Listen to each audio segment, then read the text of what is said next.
अथ प्रथमः सर्गः। दशवर्षसहस्राणि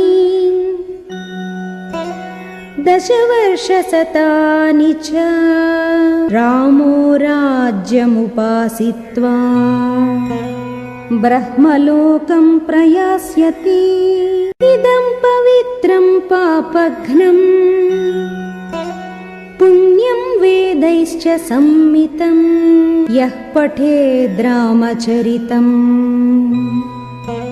सर्वपापैः प्रमुच्यते। एतदाख्यानमायुष्यम् पठन् रामायणं नरः कपुत्रपौत्रः सगणः प्रेत्य स्वर्गे महीयते।